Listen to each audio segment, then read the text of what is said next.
a couple things that have been coming up about meditation. Been asked how many hours do I meditate? And I wanted to actually share one of the absolute most common myths regarding meditation.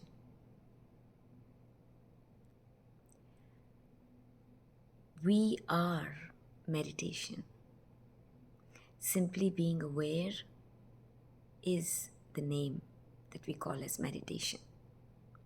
For the doing personal mind, that's why, right? It does, so that's why for it, it's like a practice. Meditation innately is timeless. Being, timeless. Being that which we are. Awareness.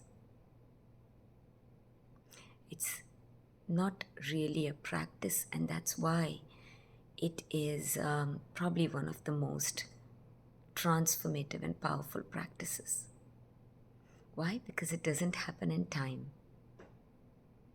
It actually, once we see it for what it is the stepping out of that which lives as time and space.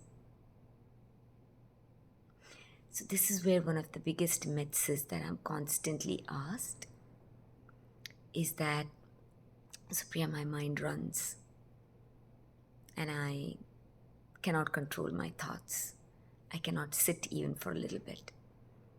And I so get it, because I really share from the space that if this perceived I person can meditate in that sense, we are already meditating, because awareness is the ground. But I get it. As a person, we are one with our thinking, third density, narrating, storytelling mind, right? Which lives the time-space, linear and conceptual dynamics of this third density body-mind world. So, absolutely, I get it. And in that context, I speak. That if I can meditate, I swear anybody can. Anybody can. Now, I know there are very many ways to meditate that has been shared by many people. But if this resonates, after exploring many ways of meditating, this seeing of it was what had me make the leap, I would say. Seeing the nature of mind again, right? The doing mind. So when we say, or we hear, or we read words as a doer, as a person that says, stop thoughts, or quieten the mind, right? We have read things like this. See, the personal third density mind, which is the framework of doing, the identity of this thinking mind is it will parse everything it sees, tries to understand. And that's the loop that actually keeps it. It's so subtle, but it's direct when we see it. Everything that is uttered, it shifts that to how do I do? Because it is a doer. It's a doing energy. That is the flavor of living as a person, separate self. So that's why when we bring any of this knowledge that lies beyond this realm and translate it into words, it's really tricky. Because the mind that is listening to it, if it is not empty and doesn't know how to just let it be in that emptiness, it will translate that. And naturally, language, right, set in duality. What does that mean? Set in duality means that the language itself is set in separation. I, you, here, there. Everything is set as in nouns, an object, subject, object, adding distance, adding condition, and therefore adding the flavor of needing to do. So that's why quieten the mind. So there we go, to sit trying to quieten the thoughts. An impossibility. Impossibility.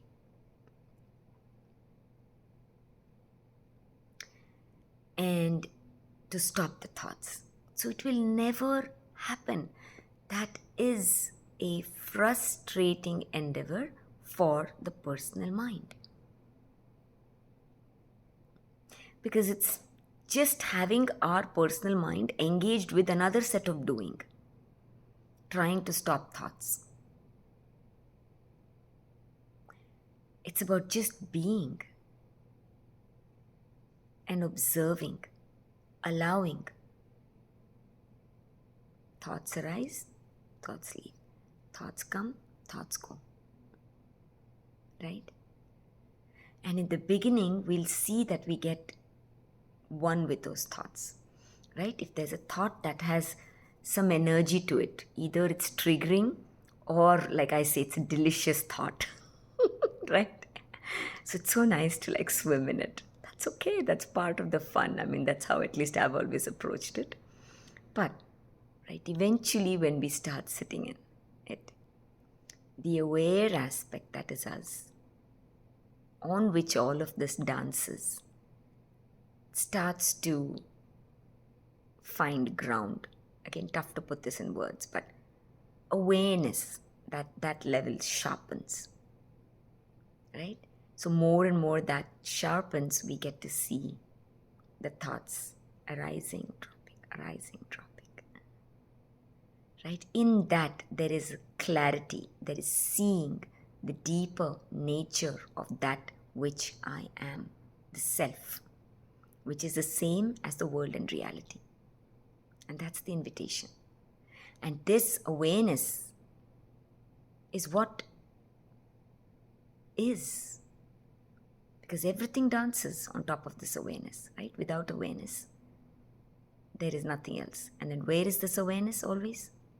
Here, now, for the personal mind that understands time. But it's the awareness is the I am. That's what it is.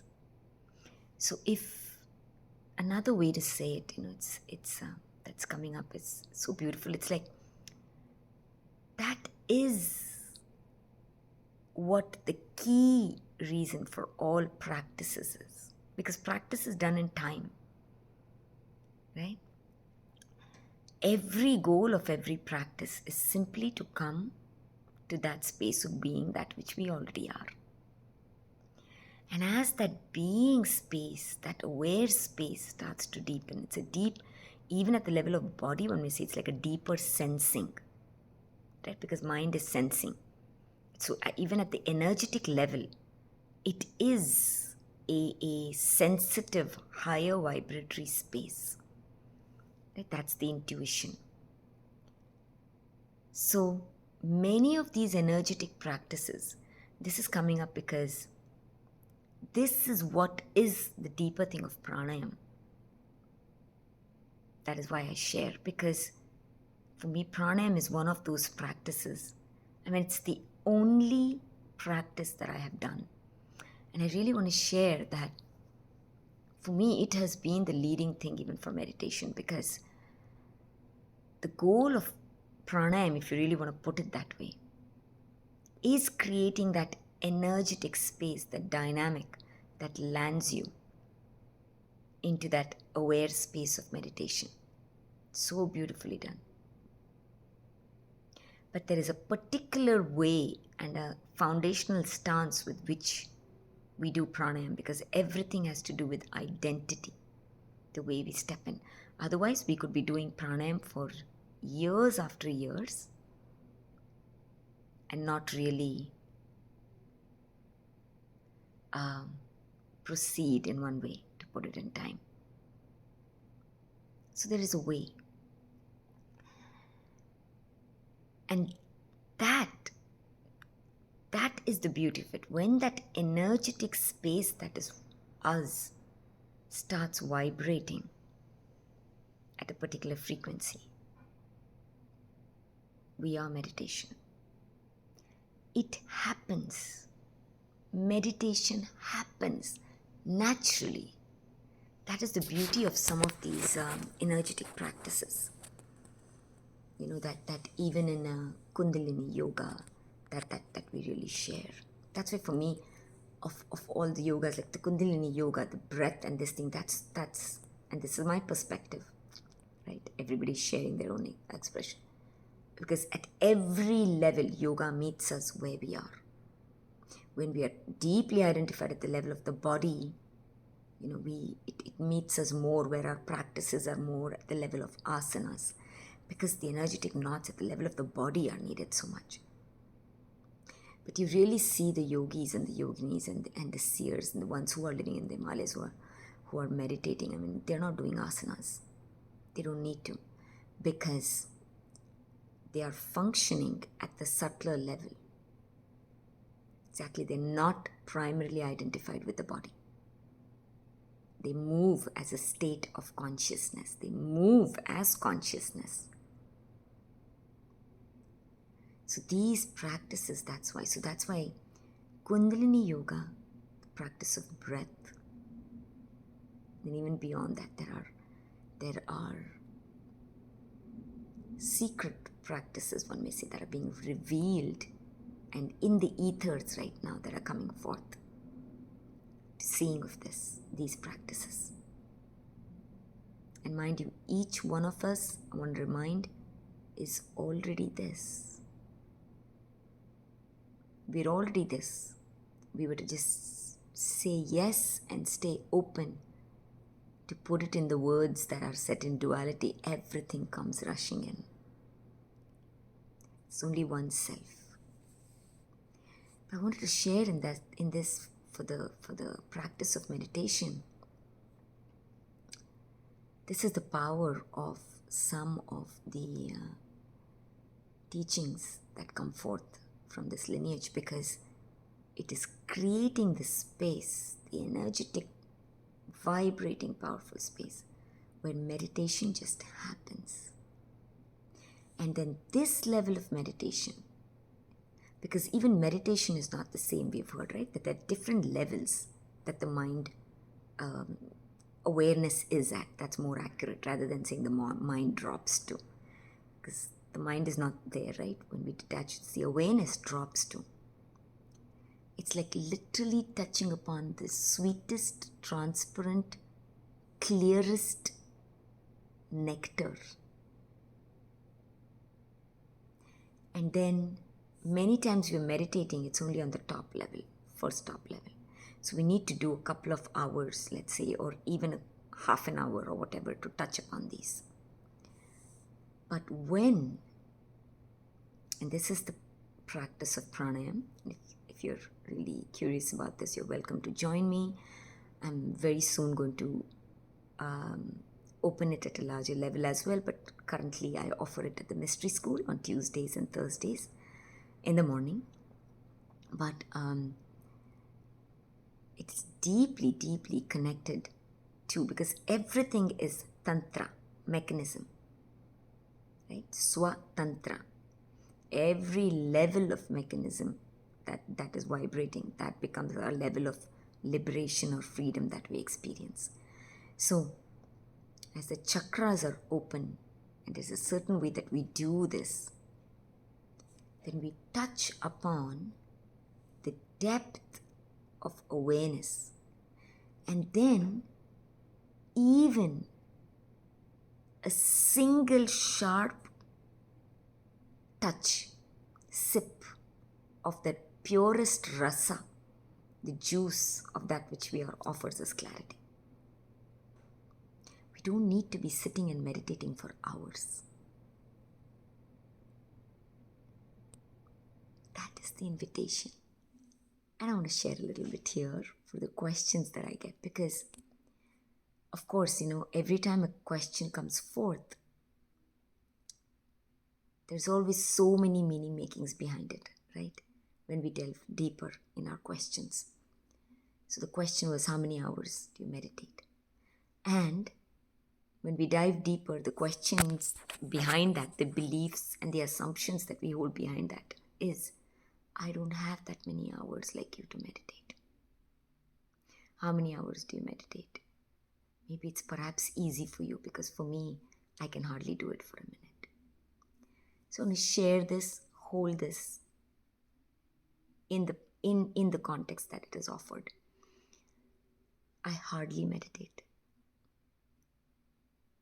And I will share with you my experience of this.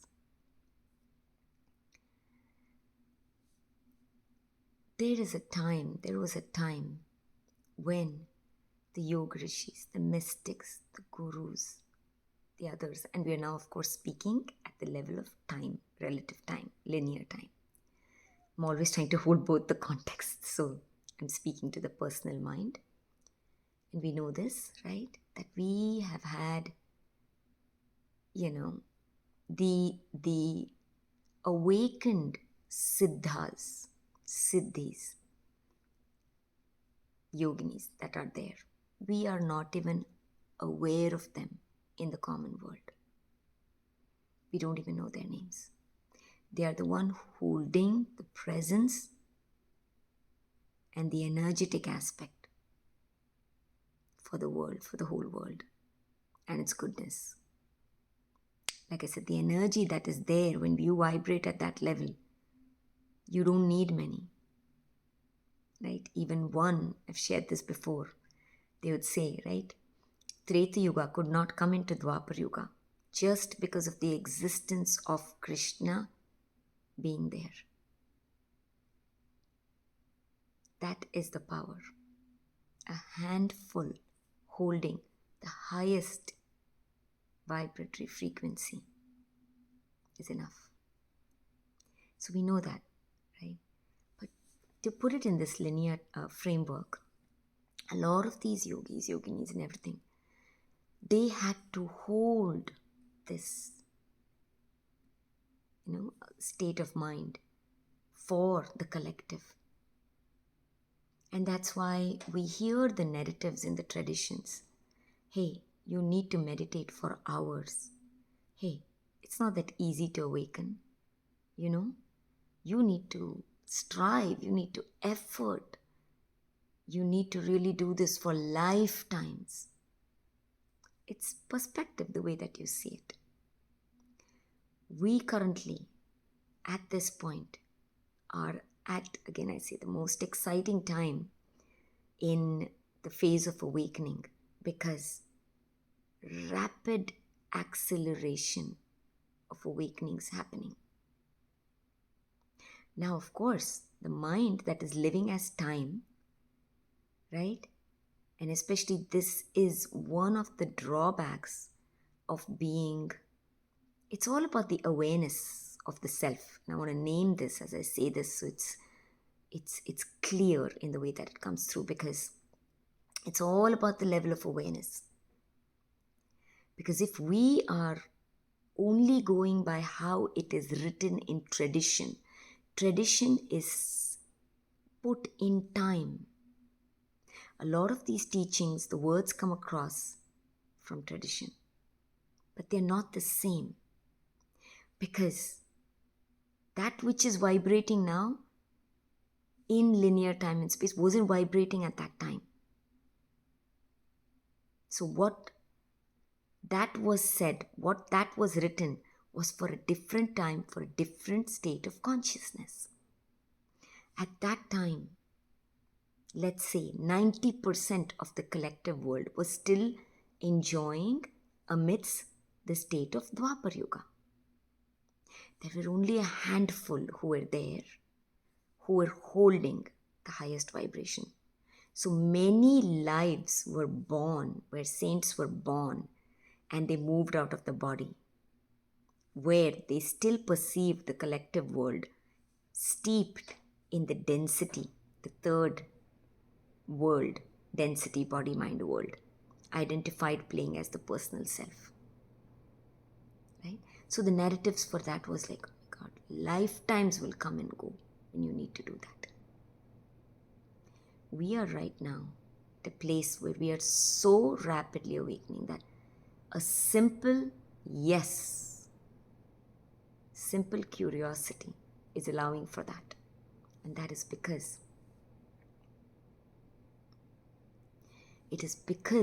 linearly speaking again,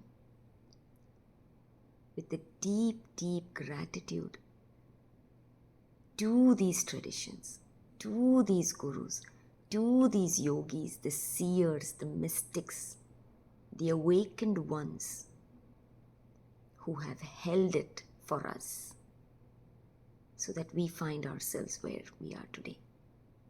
The past, the perceived past, is eternally serving when we know how to look at it.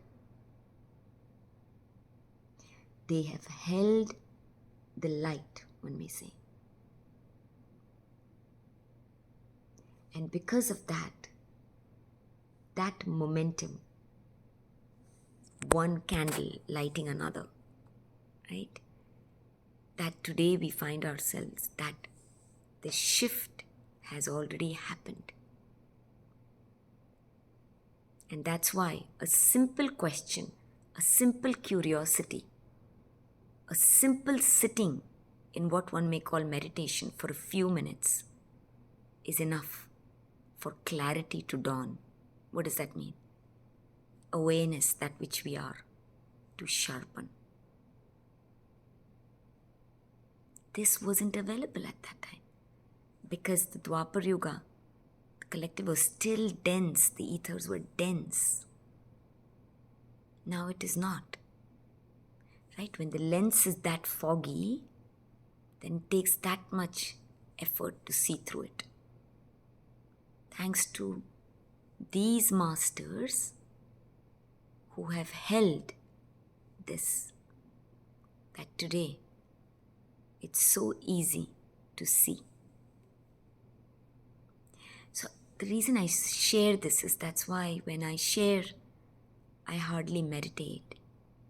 I want to share this in context. It's because for the clarity to see what needs to be seen, what the same level of seeing, because we're seeing at different levels, being at different, this is an eternal game. It's not an arrival at all. But the seeing and the being that the masters and the gurus were prompting us to, right? That they said will take a long time. Will not take a long time now because we have arrived in that sense to that space. That's why awakening is happening at a fast level. And that's why simple, even few minutes of meditation, simple, in fact, not even meditation, I'm saying stillness and movement, just being present, not being in our thought all the time. Because the momentum is already there, right? Like it says, right? The rising tide lifts all boats. These teachers, these gurus, these yogis, yoginis,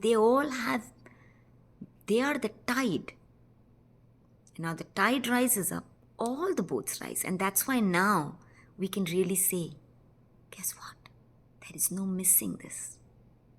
There is no failing at this. Even at every level, there's one divine being. There's no missing this. There is no getting this wrong. Just enjoy. Let it all go. Just be. It's done.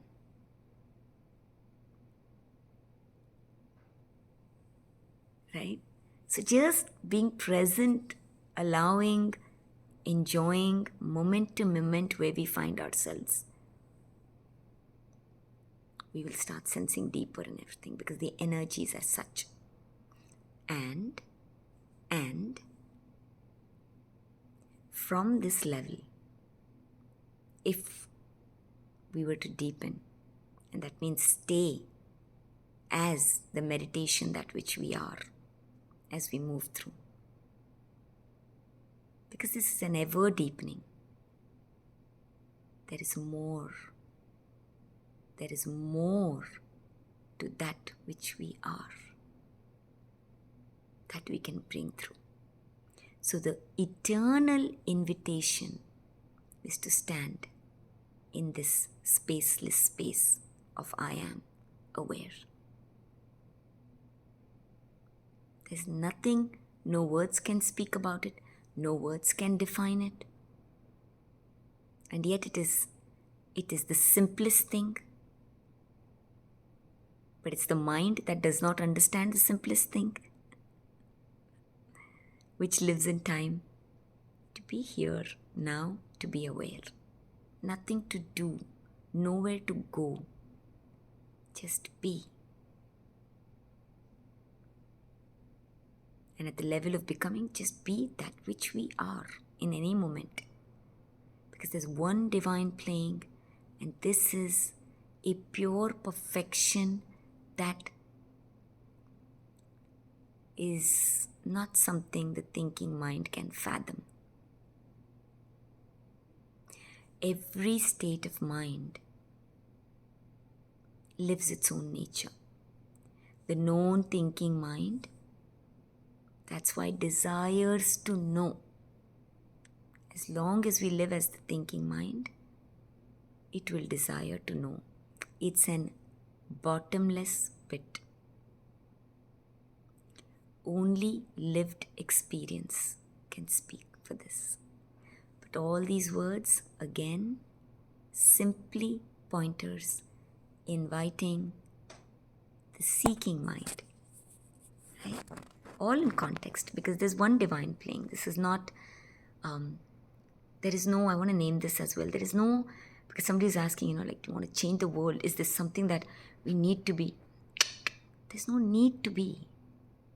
The divine is playing all states of consciousness. Let's not get lost in that narrative. If it is valid. It is for experience. Shiva became Shakti for the love of experience, for the love of tasting and sensing. Can a personal mind ever say that that way of tasting or sensing should not be? That's something for us to just look into. So that's why there is nobody, nothing to fix, change, transform. That is force. And as long as that's force, we know it's the dance, natural phenomena of the personal mind that primarily lives as the person. And as the true self, all the words are offered that flows through simply an invitation for the mind that invites it. The seeking mind that has peaked. If this is one of the first videos, I'll go ahead and add the link for the seeking mind video that I've created that kind of goes into depth. So the flow, the ebb and flow of this. Once we are done with the Dwaparayuga mind, naturally the seeking mind arrives. And the seeking mind is, this is for. It is already done. The seeker is only the last bit of the masculine mind that looks outwards at the gross level, thinking it hasn't awakened, even at the level of becoming. Our true nature is awareness. And this beautiful play of being, becoming, is the play of Shiva Shakti. She that dances as the ever-changing, ever-evolving. And that is our true nature. It's not something we need to do. If we were to just allow, let go, simply be with that which it is, that which I am. Without, that's what they call about attachment. Without attachment, without grasping, without insisting on any kind of experience.